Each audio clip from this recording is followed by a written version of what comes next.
guess in the whole country, but as you know, the North East in particular. And it's been my privilege, along with the commissioning team, and of which people are here today, to work with organisations such as NERAF, who are very, very committed and very innovative in their approaches. And that's really helping us meet our objectives. It's no doubt we've got a massive task, all of us. You know, my whole purpose in life at the moment, having spent the money, is to make sure that we reduce hospital admissions caused by alcohol, and generally the harm caused by alcohol. But as commissioners, we can't do that. That's not in our gift. That has to be down to organisations such as NERAF. And so that's your challenge, I guess, for the next 12 months. We've put our money where our mouth is, and we're handing that challenge over to yourselves now. But I see absolutely no reason why that won't be achieved. And we're here to support all organisations in doing that. I guess NERAF, it certainly is a unique organisation for many reasons, but it is one of the only organisations in Sunderland, Tyneside and Gateshead that is specific for alcohol and treats alcohol and problems related to alcohol for individuals. And we took, some would say, somewhat of a gamble. Certainly in terms of our whole investment, really the only eyebrows that were raised were around the commitment that we made to this organisation. Not for any worrying reason, but more about the total amount of funding based on a relatively small organisation at the time. One of the NHS's tasks, though, is to, in terms of commissioning, is to work towards what we know as world-class commissioning. And what that's about is making our commissioning world-class. There you go. Pretty obvious. But that's about doing things differently and taking risks. And one of the objectives of that is to stimulate the market and look to see new organisations out there and how they can do things differently, which is certainly what NERAF are doing. And so we decided that it was within our gift, and certainly something we wanted to do, was to take that risk, although I think it's a very small risk, and invest in this organisation to try and do something differently. I've got no reason to believe that it won't work, but you know, it's a journey, as you mentioned, that we're all on, and we're here as commissioners to come along on that journey with you. So I do wish you well in that. And there's no pressure there, but I need hospital admissions reduced.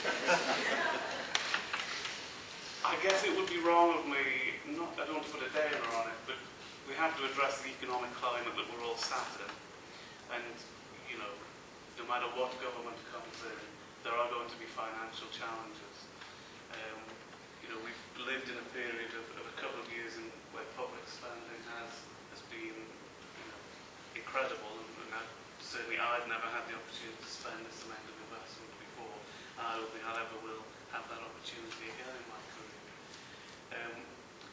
You know, there is talk that the NHS funding will be secure and won't see cuts, but we're pretty clear in the NHS we might not see cuts, but we will see frozen projects. And with the largest workforce, one of the largest in the world,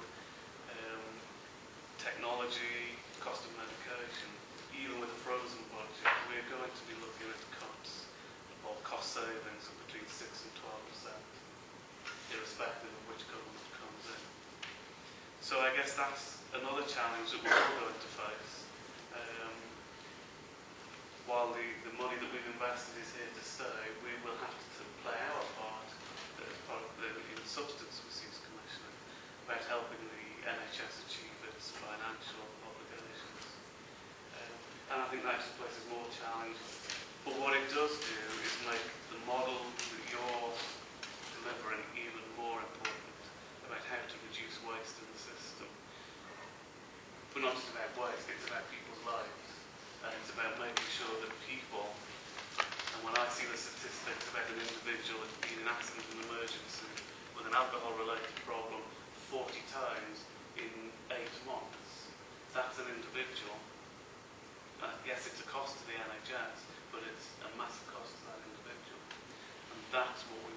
have to help us address. Just before I go, I do want to pay tribute to the whole organisation, but in particular to its leadership, because I do think the trustees, Kevin and the chair, have played a blinder really in positioning Europe, not just within South of Tidal Weir, but in the North East. They've certainly been upfront and honest in what the organisation can achieve and where it's at, and certainly I think it has a very bright future. So I really just want to wish you all very well for the future, good luck, and look forward to the hospital which has been reduced. Thank you. Kevin and his team, first of all, for the warm welcome they gave me nearly 6 months ago when I first started on this project. And in the words of Tom Cruise from Jerry Maguire, you got me a hello. And you really did, because it was that simple. We sat down and I remember Kevin doing a little diagram of 2 doors and saying, this is what we're doing. And I was like, yeah, simple, that's it, that's what we need to do. There isn't one thing that fits all, and there are lots of very valuable services out there, but there's so many individuals, and I think that's the thing I always come back to, is valuing the individual, valuing the process that is needed for each individual, and there are many different ways of doing that. I think the difference now is what we're developing with the 2 fields that I'm in, which is domestic abuse and alcohol, is they've grown very organically from need. The need now is what you're doing, Kevin, which is bringing operational managers in and saying, okay, we've got this is where we are, but this is the vision. Now we need to formalise things, and set frameworks in place, and really go through. It's a business. This is a business, and we need to do it in that way. So, just a little bit about my background. I've worked in the field for around about 10, 12 years as a generic therapist, and then moved on to work at the NSPCC in family alcohol service, which was very innovative when it started, working with parental problem drinking, but working with the whole family. And to me, I remember again, it was one of those times like, oh, absolutely, it makes sense. This isn't about just one person. This is about the whole family. And actually, if we can work with the whole family to some preferred outcomes of health, well-being, then the effect within society, but also within commissioning, then we're doing a good thing. So that was a great place for me to start. During that work, I found that I was working with around about 60% of my clients had domestic abuse as an issue. And I had no policies, no procedures, no protocols. I didn't really know what to do with it. And I had a real sense that if I wasn't acknowledging what this person was going through, then I was adding to that abuse, to that silence. And I didn't want to do that.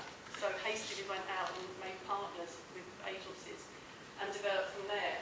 Moved on to a more strategic role at Herts County Council as Domestic Violence Coordinator, where I, honed in on some of those, bridging the gaps between services and seeing, being quite creative. Again, something I see mirrored in Kevin's work. It's